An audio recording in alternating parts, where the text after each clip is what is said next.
ഖത്തറിൽ national cyber security agency NCSA നൽകുന്ന ഒരു മുന്നറിയിപ്പാണ് ഇന്നിപ്പോൾ വീഡിയോയിൽ ഷെയർ ചെയ്യാനുള്ളത്. അതായത് നാഷണൽ സൈബർ സെക്യൂരിറ്റി ഏജൻസിയിൽ നിന്നാണെന്ന് പറഞ്ഞ് ഇതിനകം ചിലരെയെങ്കിലും തേടി ചില ഫോൺ സന്ദേശങ്ങളോ മെസ്സേജുകളോ ഇമെയിലുകളോ ഒക്കെ വന്നിട്ടുണ്ടാവാം.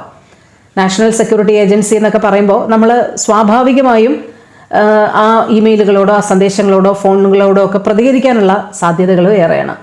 ഇന്ന് കൃത്യമായി നാഷണൽ സൈബർ സെക്യൂരിറ്റി ഏജൻസി അറിയിക്കുന്നത് ഒരു കാരണവശാലും ഇത്തരത്തിലുള്ള കോളുകളോട് പ്രതികരിക്കരുത് എന്ന് തന്നെയാണ്.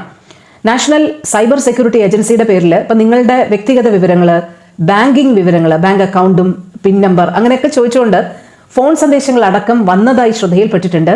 ഒരു കാരണവശാലും ഇത്തരം കോളുകളോട് പ്രതികരിക്കരുത്, ഇത് തട്ടിപ്പ് സംഘമാണെന്ന് അവർ ഓർമ്മപ്പെടുത്തുന്നുണ്ട്.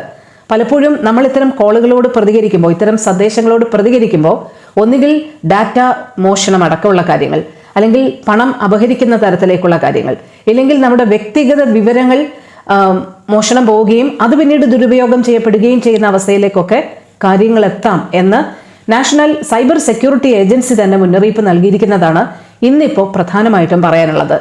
NCSA ഒരു കാരണവശാലും ഇത്തരം വിവരങ്ങൾ ആരിൽ നിന്നും ആവശ്യപ്പെടില്ല എന്നുള്ളൊരു കാര്യവും കൃത്യമായി ഓർമ്മപ്പെടുത്തുന്നുണ്ട്.